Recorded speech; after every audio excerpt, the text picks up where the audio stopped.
This is Sparta! All right, everybody, welcome back, and let's see all the stupid shit people do this week. Don't forget to hit that like button, hit subscribe, let me know down below what you thought. No, no, no, no, no, no, hell no, no, no! Right now. It was at this moment that he knew. He fucked up.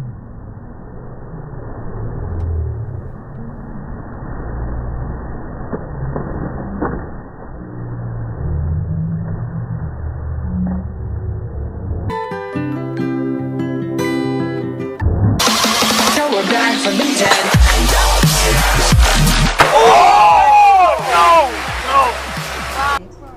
Clearance, where there's still plenty of Oh, sh! Oh my god.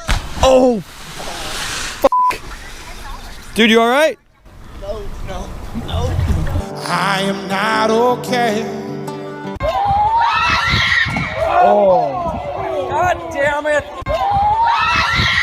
Oh! Had to have broken something. There's no way. There's no way. No way. Oh my god. Oh!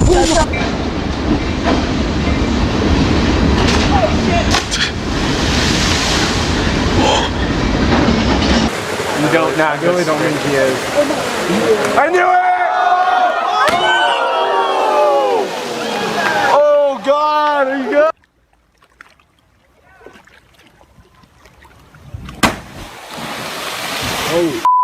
D-E-D. Dead. That one was way too goddamn high. 3, 2, 1. Oh! Sh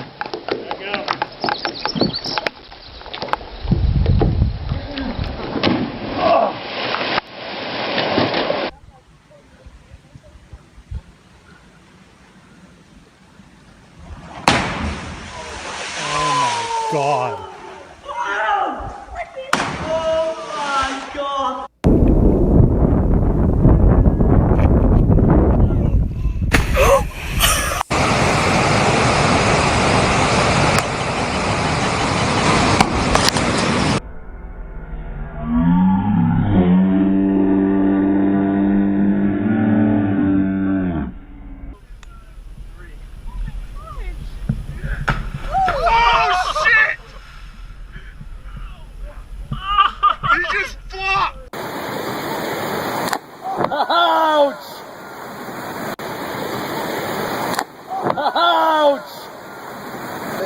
Go help him, dude. He got the wind knocked out of him. Yeah, you go help him. I'm too busy recording him drown. Sure. Ouch.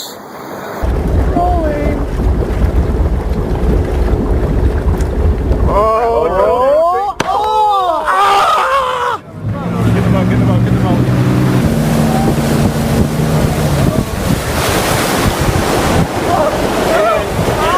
Someone get in and help him. Get him on the boat. It's free. It's free. Help him on the boat. Just lay there, just lay there. Tell me when you're clear so I can get out of the way. You're clear. You're clear. You can go forward. Look how red his back got. Ooh. Hey, is it worth it? Oh yeah, it's worth it. All right. Enough of the cliff diving. This is even worse.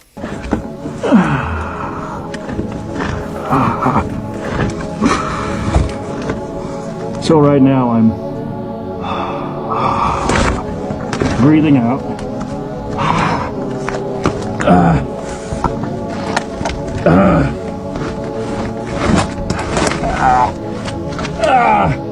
Okay, so I'm coming up out of this, and if I get stuck, I have this rock with me, such that I can pop up some of these knuckles, which made it very hard to get into. And now I have to go slow. That's that knuckle. I'm gonna be shirtless shortly here. A lot of people ask why we do this, and you're just never gonna get a sufficient answer. Why do you wake up in the morning? You know, what drives you? What makes you want to get up and go study a subject or go to work or go out hang out with your friends. It's really? Oh, I don't fucking get it. I don't fucking get it. That's me crawling through one of the world's tightest caves trying to find 4 missing people. That's me almost dying in the process. You see, to get in this cave, you gotta go through this hole, and then you gotta climb, crawl, and slip your way through wet rock before approaching a cliff that I decided to rappel down. That could have been bad. Luckily, I was wearing a helmet and eventually made it to the second tightest part of this cave. My God. So you come in at this angle, and at this point you turn over. Yeah, exactly. Imagine this thing collapsed if I hit it hard enough. And after a few artful maneuvers, I made it to the tightest part of the cave known as the pancake. The bigger your chest gets, the less you're gonna fit into places. This is genuinely terrible. My dumpy is gonna have a rough time. Yeah, back up. Yeah, that was actually a close call. After almost getting stuck, I managed to squeeze through and heard this. There's people stuck in here. That's from distant time. I thought I brought enough, but we've been in here since like 10 o'clock this morning. Why did someone have me watch these videos? Now you all gonna suffer. You literally, there's not.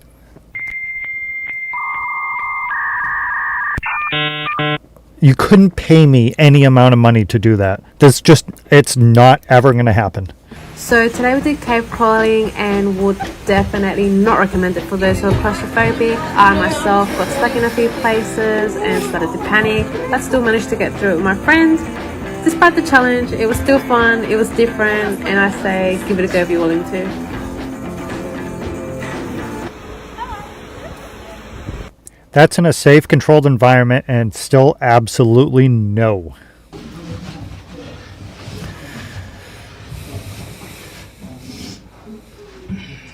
There you go. Take a break.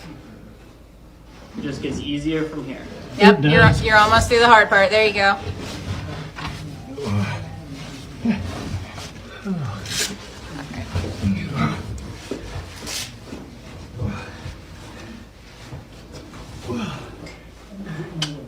Nice. Your girlfriend meant to cheer you on, but she's there in spirit. I'm here.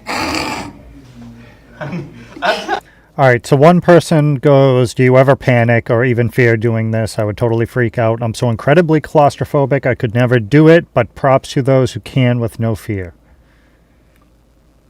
I can't even fucking believe I just read that. That was first try, too. Sure, it can be a little scary at times, but not often. Usually you're so focused on what you're doing, you don't think about anything else. I'd be instantly...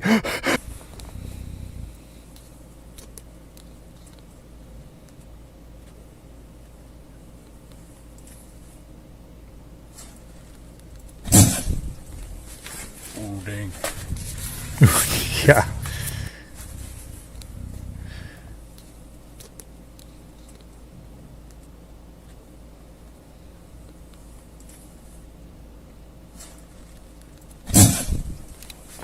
That's probably the last thing that mountain lion expected to see, though. So 15 years ago is the only time I've ever experienced claustrophobia in a cave. And it was in this passage, and I'm back in it today, and it's tight, but because I've done it, I don't feel claustrophobic at all. Just really tired, because it's push with your toes, pull with your hands to get through it. Yeah, and so I got about another 50, 75 feet of this. There's the ceiling, there's the floor. My stomach's on the floor, my back is against the ceiling. Mine is too. Would you guys do this? 100% don't like that. Alright, let's get to the ones that are gonna wicked freak me the fuck out. I'm cave diving with my buddy Richard, and we're at Peacock Springs in Live Oak, Florida. We're entering an area called the Chute, which is a tube that the water has dissolved away from the surrounding limestone. And all the shiny stuff on the ceiling are actually trapped air pockets from previous cave divers' exhaled air bubbles. After the Chute, we make our way into the breakdown room. A breakdown is where the ceiling has literally broken away into large boulders that settle onto the floor. Sometimes those boulders can block the way forward, forward in what's called a choke, but luckily it doesn't do that here. By the way, if you're wondering how we know where we're going, it's because of two things. One, Richard knows this place pretty well, but two, and most importantly, because we're following lines that you can see along the bottom of the screen. Cave divers always maintain a continuous line back to the surface. On this dive, we're heading to a spot called the Peanut Restriction. A restriction just means an area too small for cave divers to pass through swimming side by side or on top of each other. It doesn't always mean that it's a spot so small you'll get stuck, although in some restrictions you certainly can. I'll show you a close-up of that restriction and what a flooded sinkhole looks like in tomorrow's video. You're watching the moment two cave divers make a critical navigation mistake. And if you didn't catch it, that's okay because neither did we, until it was time to exit. Let's rewind to the beginning and I'll explain. In cave diving, there are permanent guidelines installed for divers to follow, and sometimes these lines will have intersections called T's, and the only way to know how to get back is by placing a marker, which we call cookies, on the line that we came from. What we didn't know was that on top of the dirt mountain on the left, hidden in the shadow, was a T we couldn't see. We totally missed it. And while that may not seem like a big deal now, just imagine, you and your buddy are having a great dive and then turn around to head back. But along the way, you encounter an area of low or even zero visibility. You think to yourself, no big deal. I'll just put my hand around the line and keep swimming until we get back to clear water. But then imagine right in the middle of this area, your hand runs directly into another intersecting line with no marker indicating which way leads to the exit. That is why it's important. So from here on out, I'll be a lot more attentive to where that line's going.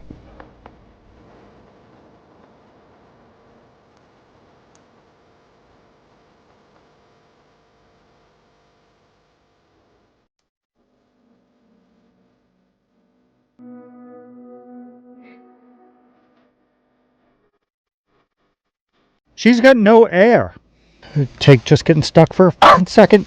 Why do f***ing people do this stupid shit? We're scuba diving to the bottom of this cave to see how far it goes. I've heard different stories about where this cave really leads, but now it's time to see it for myself. And so far it makes for an impressive entry, with one of the most beautiful caverns I've seen yet. But it's not long before we enter a bedding plane. It's basically a rock sandwich where you're the filling, which is pretty spacious compared to where we're headed next. After passing through an area called the Grey Room, we reach the Diamond Sands Restriction. And while this may look like nightmare fuel to some people, there's actually plenty of room for divers to fit without removing any gear. In fact, the hardest part of getting through it is dealing with the massive amount of water flow trying to push you back out. But after a few moments of fighting the flow, we make it through and I spot a single jump line around the corner. And it's the only one I've seen yet. Now this jump line means someone's been there, but we don't know how far it goes or how much smaller it gets. After a few hundred more feet, I see Corey giving me the turn signal. And as we turn back, I have this feeling that we missed something, and that one jump keeps nagging in my mind. So I'm gonna ask around, get some more. We're scuba diving to. You're going through shit so tight that you're gonna take off your scuba gear. That's how you breathe. Brent, I don't know what's wrong with you, bro. So anyway, that's where I'm gonna wrap it up. Let me know what you think. Should I do more videos like this? This was like non-stop anxiety for me. So I hope you all enjoyed. If you stuck it out to the end, I super appreciate it. And I will see you all next week.